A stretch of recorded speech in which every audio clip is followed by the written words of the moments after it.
Earlier this week, I shot a video about enjoying Valentine's Day as a solosexual, which I have been doing for the last 10 years. And I thought I'd share some experiences of some other memories I've had that involve just me being myself, without somebody to have to answer to, if you will.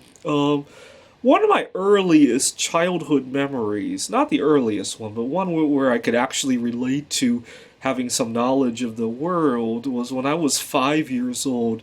My mom used to work at a department store called Hill's Department Store. They have since gone out of business, obviously.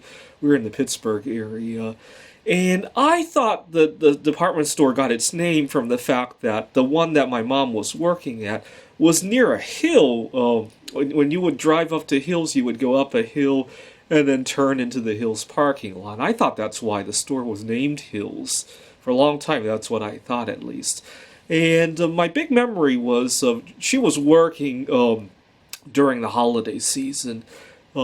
She didn't have much work experience here in the United States at the time. It was her first major job here in the United States.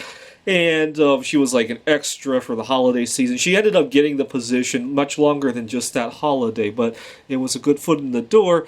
And my big memory was one time my dad and I had gone to pick her up, and it was just snowing like crazy. The entire roof of Hills was covered with snow.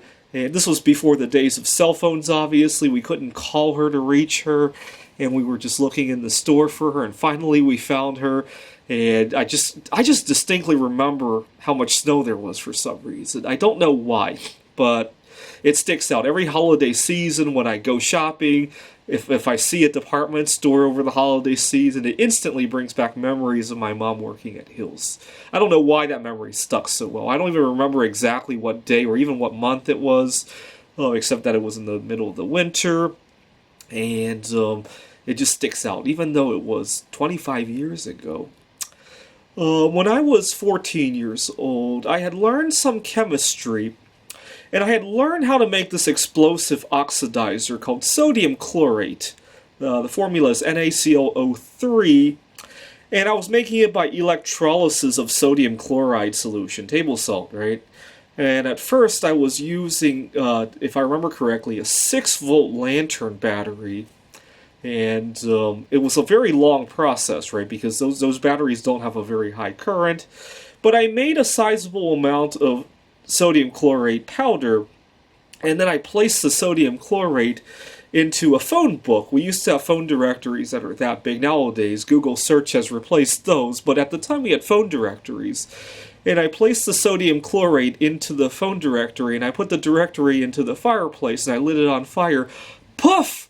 The entire phone book was gone in like 2 seconds, and I wanted to make more of that stuff, but it took so long to make even a small amount of sodium chlorate, and I was desperate to do that reaction again.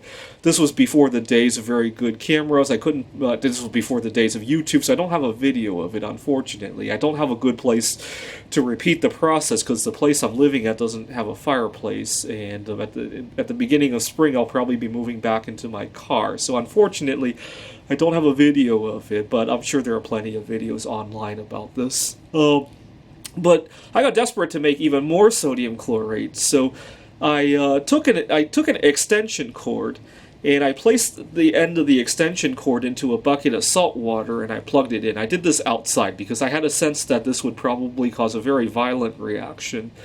And so I was doing this just outside of her front door, and as soon as I plugged in the extension cord, the reaction went wild.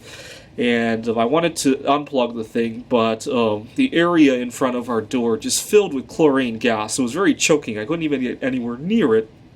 So I had to run down to our basement to turn off the circuit breakers. And when I returned to clean up, I noticed everything had been charred. The whole place had a chlorine-like smell, and everything that was around the experiment area had been bleached by the chlorine gas. I think there was like a tablecloth, and just the residual chlorine gas had bleached the entire cloth. So it was a lot of chlorine gas.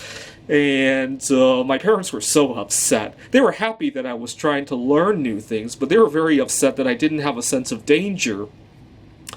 A few years before that, we had Y2K, obviously. I was 12 years old when Y2K was going on. My mom was pregnant at the time, which was a big distraction. I didn't really get to enjoy Y2K because we were all caring for her. But my parents got this idea that we should hoard a lot of dry food just in case something were to go wrong on Y2K. And being that I was 12 years old, I didn't realize it was because we were preparing. I thought this was for a celebration. You know, at the strike of 12 on Y2K, we were going to have this big party and just eat like crazy. And I got really excited, and finally the clock hit 12, and I was like, come on, let's go to the kitchen and eat. And my parents just thought it was funny. They were preparing. They weren't trying to celebrate, but we still had a good time. Later that year, 2000, I competed in my first math counts competition. I had a classmate who was also very good at math. We were at the same team, and he ended up beating me. And I would just get so nervous around him that I would totally seize up. And I thought that was my big weakness. But I had a good time. I got very envious because he got to go to the national contest and I didn't. And being that I was only 13 years old, I think I caused a little bit more trouble than I needed to. But it just goes to show that life goes on whether or not there's a girl involved. A few years ago, I accidentally scammed somebody on eBay. What had happened was I was going to school and I had bid on a couple of cheap items and I forgot to pay. And not surprisingly, the seller left very negative feedback. And I was disappointed because I had gotten a lot of positive feedback on that account. I didn't want to switch the account, but I wanted to get rid of the negative feedback. So I replied to the seller and said, I'm sorry, I mailed you cash to pay for the items. I guess the cash must have been lost. It was only $20 or so, so I thought that would be believable. And I asked the seller if he could please remove the feedback. I sent him cash, but I guess it got lost. It was my mistake. And he removed the feedback, and he actually sent me the items. Well, I didn't expect him to send me the items. I just wanted to keep my record clean, that's all. But it was kind of silly. 2 years ago, I was traveling, and I almost blew up the airport. Here's what had happened. I didn't realize that Germany uses a different kind of outlet for their electricity. And I got to the airport, and I was so desperate to check my email, and I happened to have some aluminum foil in my suitcase. It was from the wrapper for a chocolate bar, and I put on some gloves and I decided to shove the aluminum foil into the outlet to connect it to my computer, and it worked. Unfortunately, I got so excited that as I moved my computer, I accidentally caused the two pieces of aluminum foil to short out, and there was a puff, and the whole area filled with smoke. And I apologized to everybody around me, and everybody just laughed like crazy. And it just goes to show that I had a lot of fun times without the girl. And to anybody who's single this Valentine's Day, go out and have fun. Thanks for watching.